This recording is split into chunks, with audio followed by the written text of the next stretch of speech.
দিছে যে দৰা হোৱা ডিক্টেটৰ আৰু ডিক্টেটৰশ্বিপৰ ওপৰত গোটেই ফেচবুকত এটা তাহালকা মচাই আছে ধ্ৰুৱৰাঠী ডাঙৰীয়াই।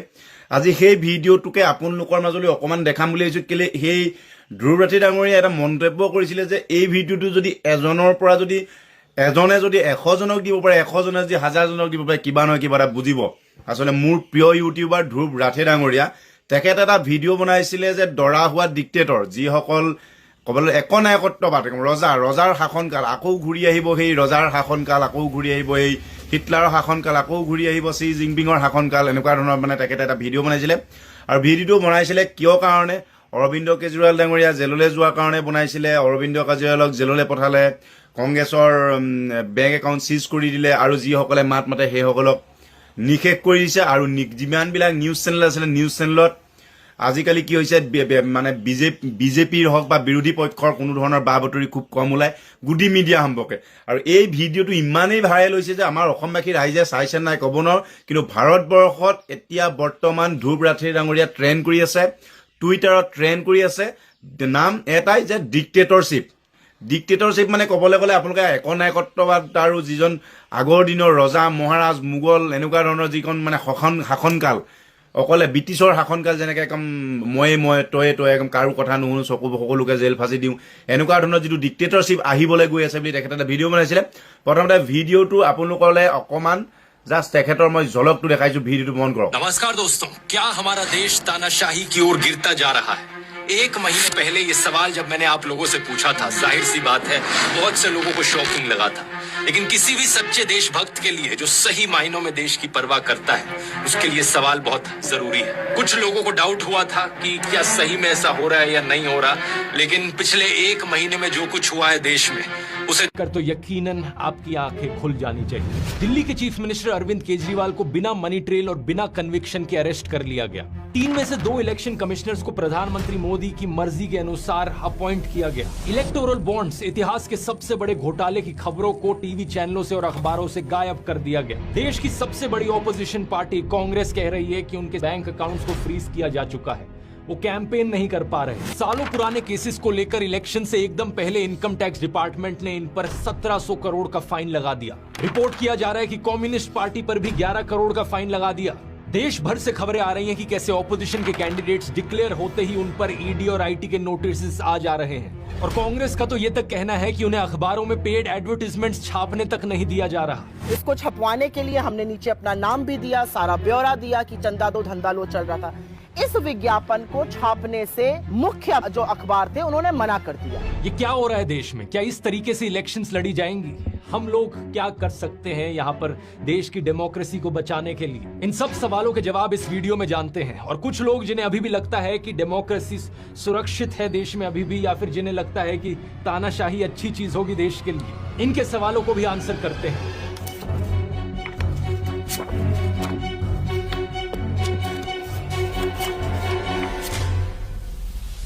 वीडियो शुरू करने से पहले आप में से कई लोगों ने रिक्वेस्ट करी थी, इसलिए जो होली डिस्काउंट है ध्रुवराठी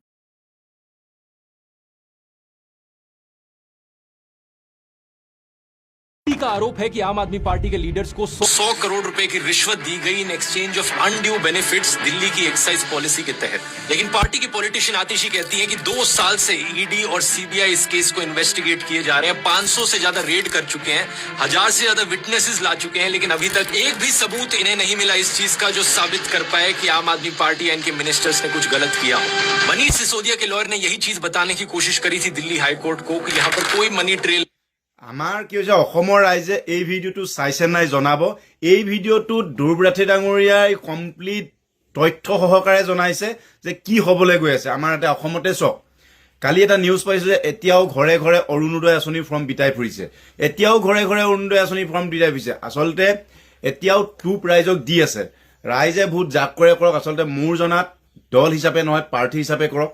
পাৰ্টিটো মেইন, দলটো মেইন নহয় আমাৰ অসমৰ কাৰণে। বাকী ভাৰতবৰ্ষৰ কাৰণে কি হয় মই নাজানো, কিন্তু অসমত বৰ্তমান এনেকুৱা হৈছে যে পাৰ্টিজন চাই ভোটটো দিয়ক, দলটো চাই মতলব নাই। দল এনেও আহিছে গৈছে, অজস্ৰ বনিব, দল অজস্ৰ বনিব। পাৰ্টিজন চাই ভোটটো দিব লাগে, লাগিলে সি বিজেপিয়ে হওক, লাগিলে সি কংগ্ৰেছেই হওক, লাগিলে সি ৰাইজৰ দলে হওক, লাগিলে মিলাভগতে হওক। কিন্তু এজন প্ৰাৰ্থী, আমাক এজন ভাল প্ৰাৰ্থী লাগিব, যিজন অহংকাৰী হ'ব নালাগিব, উঠাই দিয়াৰ পিছত মানে চাৰিওফালৰ পৰা যেনেকৈ এই শাসন একনে একত্ৰবাদটো চলাব নোৱাৰা এজন আমাক শাসন লাগিব, সেইজনক আমি ভোট দিব লাগিব। কিন্তু ভাৰতবৰ্ষৰ ক্ষেত্ৰত বা এই ভিডিঅ'টোৱে কি কৈছে, এই ভিডিঅ'টোৱে এজনৰপৰাই উদ্দেশ্যি কৈছে ডিক্টেটৰশ্বিপৰ ফালে গৈ আছে নেকি? কমপ্লিট ভিডিঅ'টো একবাৰ আকৌ দেখাইছো, চাই লওক। नहीं है। इनफैक्ट इस पॉलिसी से देश की जनता को फायदा हुआ, क्योंकि सरकार का रेवेन्यू बढ़ गया था इस पॉलिसी की वजह से, जिसको बाद में इस्तेमाल किया जा सकता स्कूल और अस्पताल बनाने के लिए। तो सवाल ये उठता है कि अगर कोई सबूत ही नहीं है तो कोर्ट इन्हें बेल क्यों नहीं दे रहा? इसके पीछे कारण है PMLA, prevention of money laundering act का कानून। स्पेसिफिकली कहा जाए तो 2018 में जो इस कानून में अमेंडमेंट करी गई थी मोदी सरकार के द्वारा, इस अमेंडमेंट में सरकार ने बेल की कंडीशंस बदल दी, बेल लेने को और मुश्किल बना दिया। बाकी कानूनों में क्या होता है, innocent until proven guilty, bail मिलना आपका अधिकार कंसिडर किया जाता है। लेकिन PMLA में अब क्या हो गया है, गिल्टी अंटिल प्रूवन इनोसेंट, आपको तब तक बेल नहीं मिलेगी जब तक आप अपने आप को इनोसेंट ना साबित करो।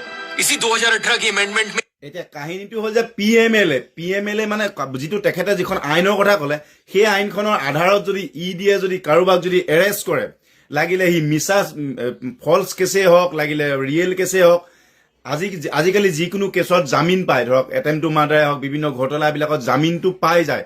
জামিন পোৱাৰ পিছত কোৰ্টত কেছ চলে, আৰু কেছত যদি তেখেত নিদোষী হয় কেছখন ছিগি যায়, যদি দোষী হয় তেখেতৰ সেই কেছখন চলি 20 বছৰ পিছত হ'লেও তেখেতৰ জেল হ'বগৈ।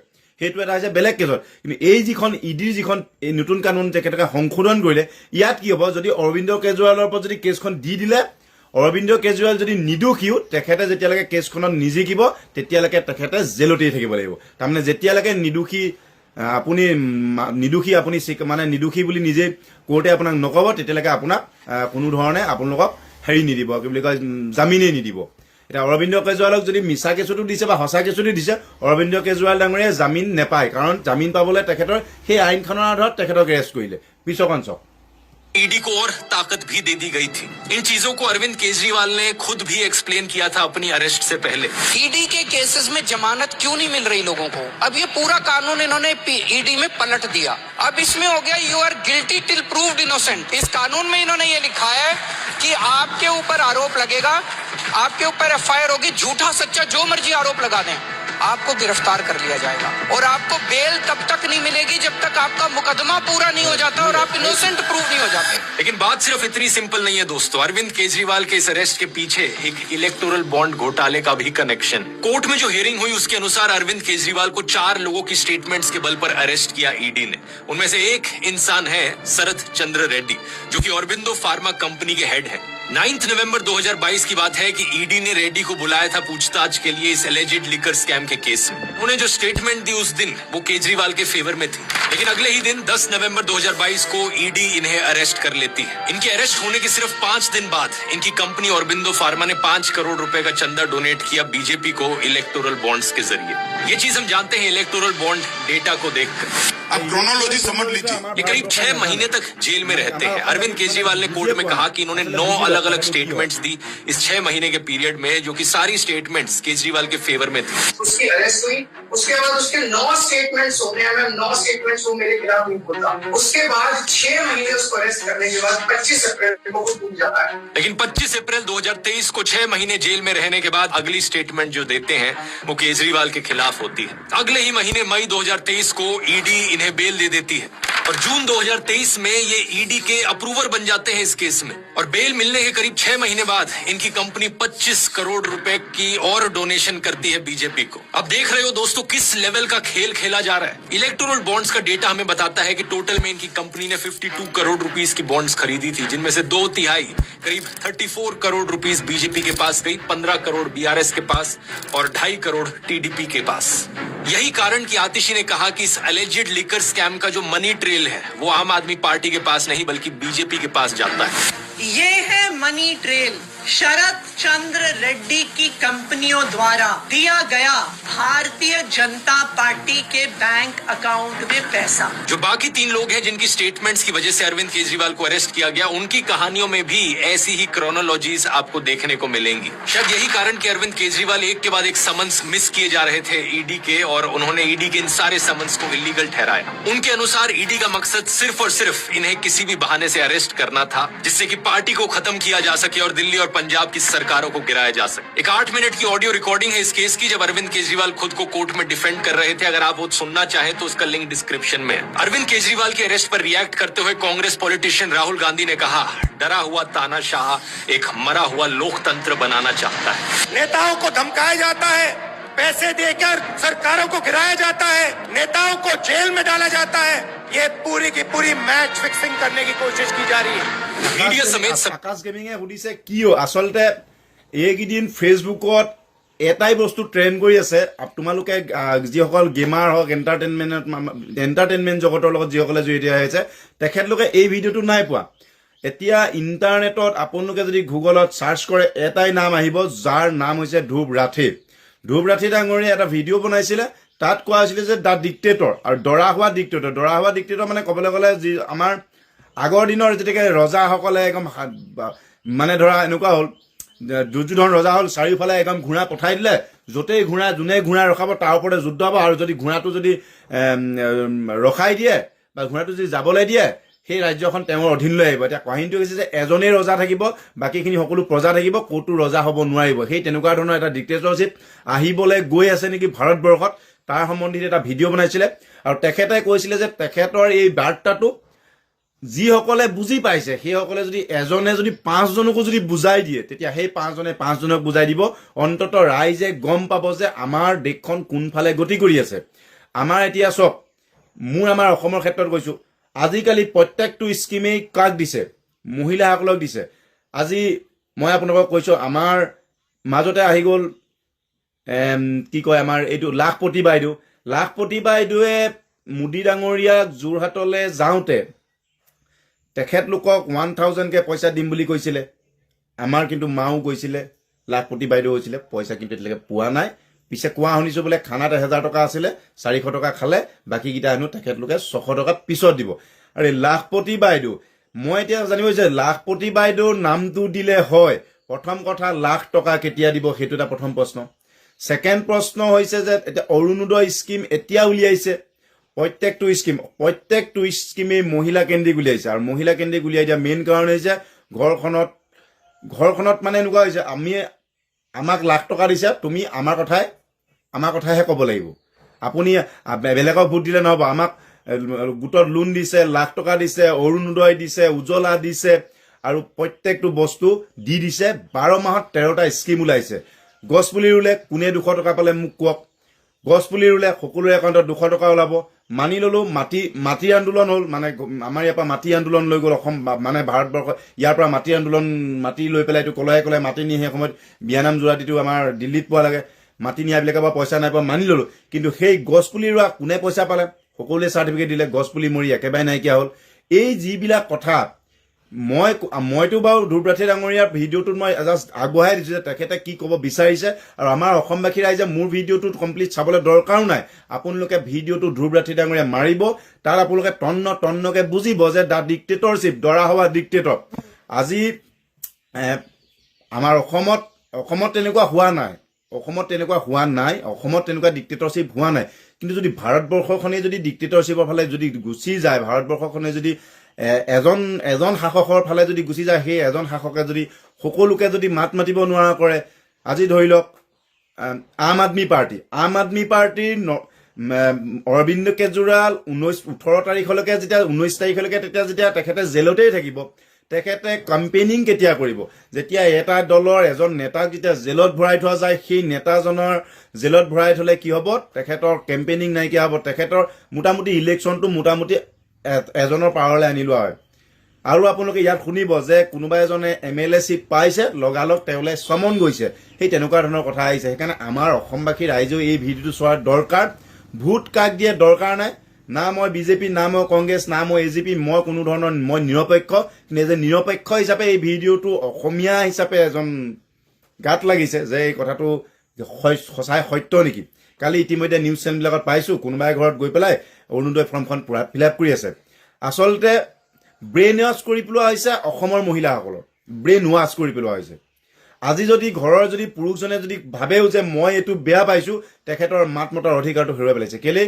ঘৰৰ গৃহিণীগৰাকীয়ে কৈছে যে নহয়, আপুনি যদি মাত মাতে আমাৰ গোটৰ পইচা বন্ধ কৰিব, আমাৰ গোটৰ আমুক কৰিব, আমাৰ লাখ টকা নিদিব, আমাৰ অৰুণোদয় কাটিব, আমাৰ এইবিলাক কাটিব। যেতিয়া ঘৰৰ মেইন মানুহজনো মাত মাতিব নোৱাৰা হৈ গৈছে এই মহিলা স্কিমবিলাক বেছিকৈ উলিয়াই দিয়াৰ কাৰণে। কিন্তু বাইদেউসকলেও কৈছোঁ, আপোনালোকে প্ৰকৃত অৰ্থত স্কিমবিলাক পাইছে জানো?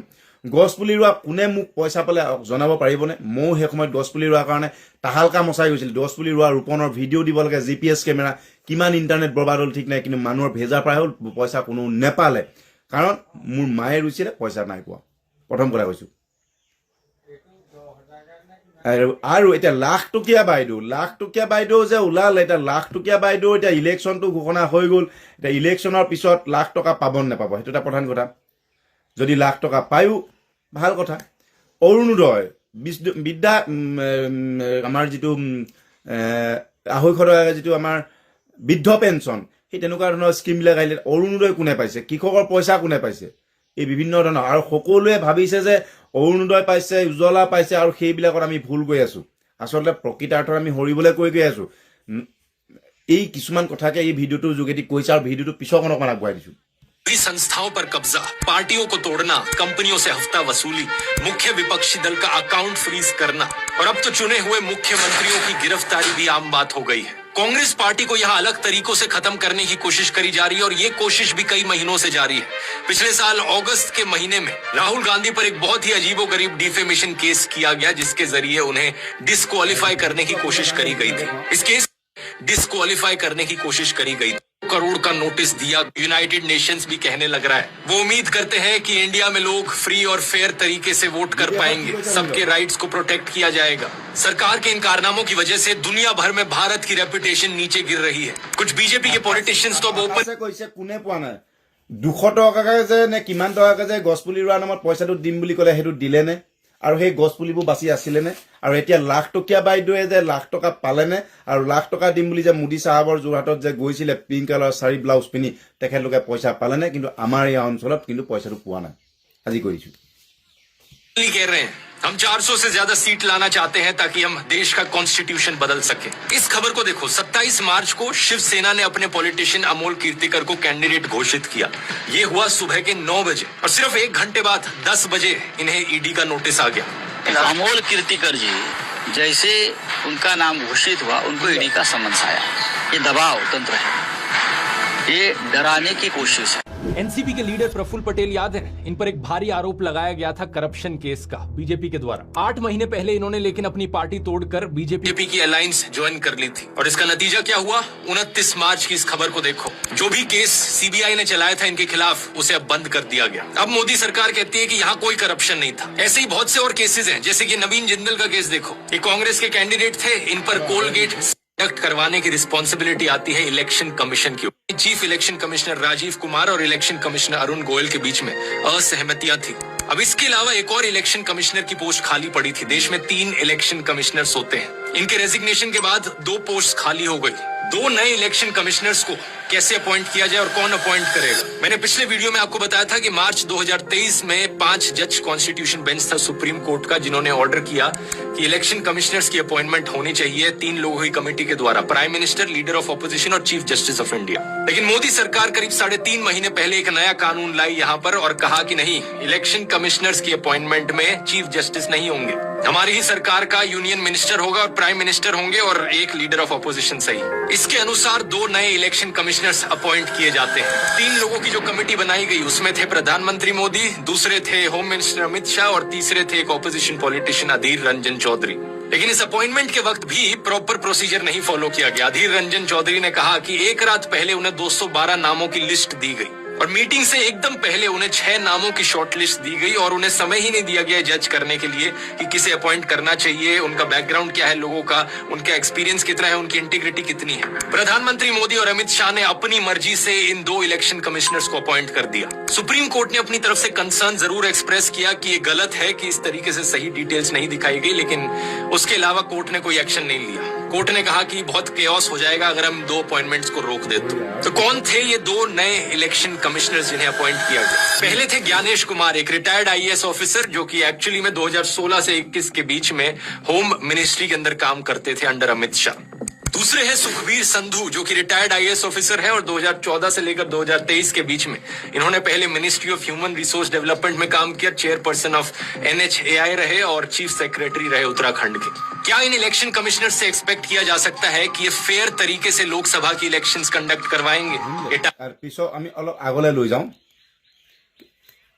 की कोशिश करी, 21 जरूरत है। अगर आप भारत माता की जय कहते हो तो भारत माता को बचाने के लिए तैयार भी रहो। अगर गांधी जी, भगत सिंह, नेताजी बोस की रिस्पेक्ट करते हो तो उनके जैसा जज्बा भी लेकर आओ। जो आजादी उन्होंने अपना खून पसीना बहाकर दिलवाई है, उस आजादी की रक्षा करना, इंडियन डेमोक्रेसी को बचाना हमारा धर्म है। इस वीडियो को देखने वाला हर एक इंसान अब से अपने आप को लोकतंत्र का रक्षक समझे। ये जिम्मेदारी अब हम सबकी है। स्टेप 1, अपनी आवाज उठाइए। एक एक आवाज से फर्क पड़ता है। अगर आप अपनी आवाज नहीं उठा सकते तो इस वीडियो को 100 लोगों को फॉरवर्ड कीजिए। व्हाट्सएप ग्रुप्स पर, इंडिविजुअली, फेसबुक पर, ट्विटर पर, इंस्टाग्राम पर। हमारा मिशन है इस खबर को देश के कोने कोने तक पहुंचाना, देश के हर एक वोटर तक पहुंचाना। स्टेप 2, वोट करना मत भूलिए। इस बार कोई एक्सक्यूज नहीं चलेगा, क्योंकि एक एक वोट से फर्क पड़ता है। चेक कीजिए आपकी कॉन्स्टिट्यूएंसी में कब है वोटिंग। अगर आप देश के बाहर होंगे तो आ जाइए वोट करने, क्योंकि इस बार सब कुछ दांव पर है। इस लिंक पर जाइए, ये लिंक डिस्क्रिप्शन में भी मिल जाएगा, चेक करने के लिए कि आप वोटिंग के लिए ऑलरेडी रजिस्टर्ड है या नहीं। अगर आपका नाम इस लिस्ट में नहीं आता, इसका मतलब आप वोटिंग के लिए रजिस्टर्ड नहीं है। वोटर रजिस्ट्रेशन कंप्लीट करने के लिए इस लिंक पर जाइए, ये भी नीचे डिस्क्रिप्शन में मिल जाएगा। स्टेप 3, अपने आसपास लोगों तक बात पहुंचाइए। क्या आप जानते हैं देश में 30 से 35% एलिजिबल वोटर्स वोट डालने ही नहीं जाते। अपने परिवार में लोगों को कन्विंस कीजिए, अपने दोस्तों को बताइए, अपने मोहल्ले में लोगों को कन्विंस कीजिए। जिस दुकानदार के पास जाकर आप रोज सब्जी खरीदते हैं, जिस धोबी से कपड़े प्रेस करवाते हैं, जो हाउस हेल्पर आपके घर में आते हैं, कितने लोगों को आप रीच आउट कर सकते हैं और देश की इस इमरजेंसी सिचुएशन की खबर उन लोगों तक पहुंचा सकते हैं और उन्हें कन्विंस कर सकते हैं वोट करने के लिए। ये मत सोचना कि मैं अकेला क्या कर सकता हूँ। जैसा कृष्ण गीता में कहते हैं, फल की चिंता मत करो, जो तुम्हारा कर्म है वो कर्म करो।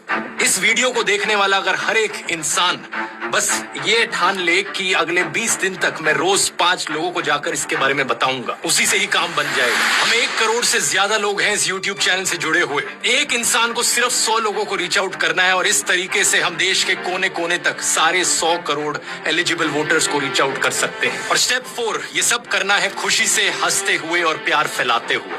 जोर से हंसना ताकि आपकी हंसी तानाशाह के अहंकार को डुबा दे। प्यार अनुरोध जे आपलोके भोट दियक, खाली आपलोके गई पेলাই তাত নোটাত নদবাব আকৌ দেই। আমাৰ বহুতে ক'ব যে মই বিজেপিকো পচন্দ নাই কৰা, মই এজেপিকো পচন্দ নাই কৰা। কোনোবাই ক'ব আমাৰ কামাখ্যা প্ৰসাদ ডাঙৰীয়াকো পচন্দ কৰা নাই, আমুককো পচন্দ কৰা নাই। আপোনালোকে কোনোবা নহয় কোনোবা এজনকো পচন্দ কৰিবই লাগিব।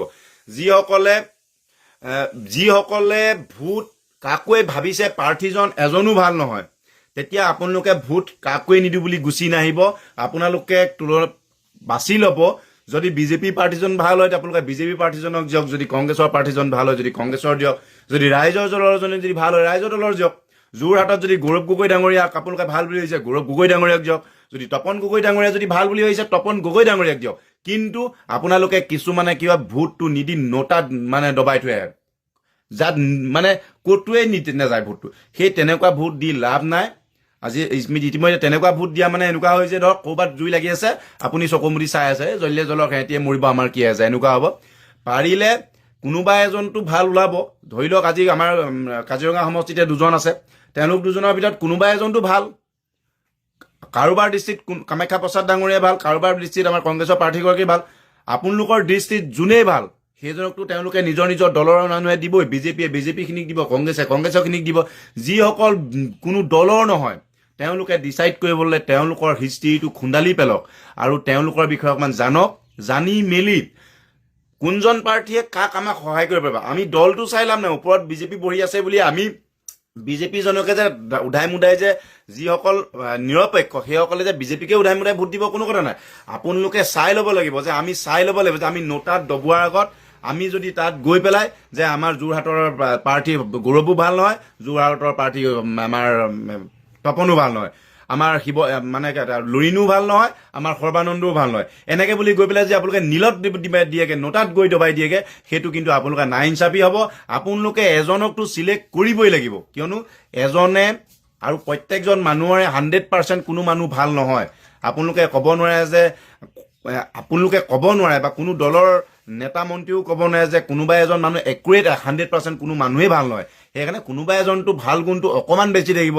ধৰি লওক আমাৰ যোৰহাটৰ যদি গৌৰৱ গগৈ ডাঙৰীয়া আছে, তপন গগৈ ডাঙৰীয়া আছে, ধৰি লওক কাৰোবাৰ কাৰণে যদি কোনোবা নিৰপেক্ষ মানুহৰ যদি তপন গগৈ ডাঙৰীয়া 1%ও ভাল গৌৰৱ গগৈ ডাঙৰীয়াতকৈ, তপন গগৈ ডাঙৰীয়াক দিয়ক। যদি গৌৰৱ গগৈ ডাঙৰীয়া 1%ও তপন গগৈ ডাঙৰীয়া, কাৰোবাৰ দৃষ্টিত যদি ভাল তপন গগৈ বা গৌৰৱ গগৈ ডাঙৰীয়া দিয়ক। কিন্তু আপোনালোকে ভোটটো দিবই, আৰু দিয়াটো দিব খালি কোনোবা এজন কোনোবা এজন কেণ্ডিডেটক দি আহিব।